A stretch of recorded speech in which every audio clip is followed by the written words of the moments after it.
ہمارے والد نے ہماری ضروریات کو پورا کیا، وہ بوڑھے تھے اور ہم ان کی آخری عمر کی اولاد، اور وہ بڑے مشکل لمحے تھے جس طرح انہوں نے ہمیں پالا ہے، اگر وہ گھڑیاں ہمیں یاد آئیں تو کلیجہ منہ کو آتا ہے، لیکن انہوں نے ہمیں اس کے باوجود بھی رزق حلال دیا، مشکوک رزق سے بھی ہمیں بچایا انہوں نے، بلکہ ایک مشکوک سے آگے بھی درجہ ہے کہ رزق مشکوک نہیں ہوتا، رزق خالص ہوتا ہے، لیکن جو ہے وہ اس میں آپ اپنے وقار کو مجروح کر کے یا کسی سے وقتی فائدہ حاصل کر کے اس رزق کو حاصل کرتے ہیں۔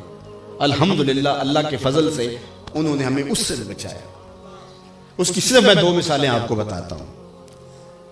میرے والد گرامی کپڑے کا کام کرتے تھے، اور دنیا کے اوپر کسی نے ایسا دکاندار نہیں دیکھا ہوگا جو دکان بند کر کے رکھتا ہو۔ وہ کہتے ہیں لوگ آ کے بیٹھ جاتے ہیں اور میرا وقت ضائع کرتے ہیں، میں نے قرآن مجید پڑھنا ہوتا ہے۔ تو جو گاہک آتا تو دروازے کو دستک دیتا، قرآن مجید بند کرتے، دروازہ کھولتے، ہاں بھئی کیا لینا ہے؟ اس نے کہا یہ لینا، لیا، فارغ، پھر دروازے کو نکلا۔ ایسا بھی کوئی تاجر دیکھا آپ نے؟ اللہ اکبر۔ تو اس میں جب وہ کپڑا رکھتے تھے تو اس میں بھی انہوں نے طے کیا ہوا تھا کہ اس وقت زیادہ سے زیادہ جو مہنگا کپڑا تھا 30 روپے گز ہوتا تھا، اور جو درمیانہ تھا وہ 20 روپے گز، اور اس سے نیچے ہے 15 روپے، 12 روپے، 10 روپے، اس کو 6 روپے گز بھی مل جاتا تھا، اب تو کہیں نہیں ملتا۔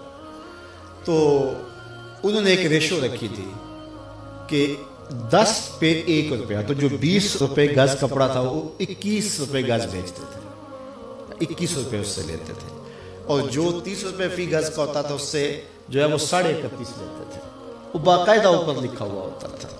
اب مجھے بتاؤ اس ریشو سے اپنے خاندان کی پرورش کرنا اور اتنی گراں ذمہ داریاں کیسے بندہ عہدہ برا ہو سکتا ہے؟ لیکن لوگ رزق کی کثرت کی بات کرتے ہیں، ہم نے آنکھوں سے برکت دیکھی ہے۔ کثرت اور چیز ہوتی ہے، برکت اور چیز ہوتی ہے۔ تو جو میں بات بتانے لگا ہوں، میرے بیٹے بھی بیٹھے ہیں اور آپ سارے میرے روحانی منتسب ہو میرے ساتھ، اور آپ نے آگے اپنے نسلوں کی تربیت کرنی، اور اس چیز کا ہم نے خیال رکھنا ہے کہ اپنی اولاد کو کس طرح کی تربیت دینی۔ تو وہ جو کپڑا بیچتے تھے اس کے اندر لٹھا بھی ہوتا تھا، تو جب کوئی کفن کے لیے کوئی فوت ہو جاتا اور کفن کے لیے لینے آتا تو وہ جو لٹھا بیچتے اس کے اوپر وہ 1 روپیہ بھی نہیں لیتے تھے، وہ جو قیمت خرید تھی اس پر دیتے تھے۔ تو ان کا شعور یہ تھا کہ یہ کمائی میری اولاد نے کھانی ہے، تو میں ان کی تربیت کر رہا ہوں، تو یہ بھی پیسے ان کی تربیت میں نہیں لگنے چاہیے۔ اور دوسرا، چونکہ یہاں دیہات کے کافی لوگ بیٹھے ہوئے اچھی طرح جانتے ہیں، ان کے لیے جو ادب اور احترام کا لوگوں کے دل میں مقام تھا اور جو محبت تھی، تو وہ کاموں کے سے یہاں اس وقت یہ چنگچی بھی نہیں تھی، کوئی یہاں پیک اپ بھی نہیں چلتی تھی، تو اس وقت ٹانگے وغیرہ چلتے تھے۔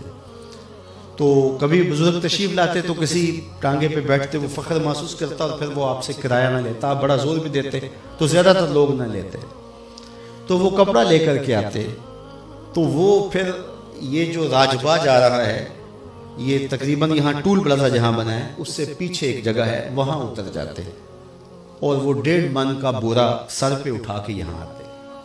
کیوں؟ اس لیے کہ وہ بیچارہ ٹانگے والا وہ میرے سے کرایہ نہیں لے گا، تو اس کی بھی تو روزی کا مسئلہ ہے نا، تو وہاں سے اٹھا کر کے سر پہ لے کر کے آتے۔ اور اس کا دوسرا فائدہ یہ ہوتا کہ جو اخراجات کپڑے کے اوپر پڑتے وہ کم ہوتے اور وہ خود اپنے اوپر لے لیتے تاکہ گاہک کے اوپر یہ بوجھ نہ آنے پائے۔ یہ ہے ان کی تربیت کا رنگ۔ تو یہ بات ذہن میں رکھیے گا کہ اپنی اولاد کے لیے سال رزق کے لیے کوشاں رہنا اور اس کے لیے محنت کرنا اور شعوری جد و جہد اور شعوری محنت میں لگے رہنا۔ اللہ تعالیٰ کی توفیق سے انہوں نے ہماری جو سال تربیت کی، آج اس کا نتیجہ آپ کے سامنے ہے کہ یہ پورے ملک میں، پوری دنیا میں جو فیضان اور جو نور کتاب رحمت کا پھیلا ہے، یہ ان کا دیا ہوا سبق ہے جو ہم نے کوشش کی کہ اس کو یاد کریں اور پھر اس کو لوگوں تک پہنچائیں۔ میں جو کچھ بھی ہوں تیری توجہ کا روپ ہوں، میری زندگی تیرے پیار کا انعام ہے۔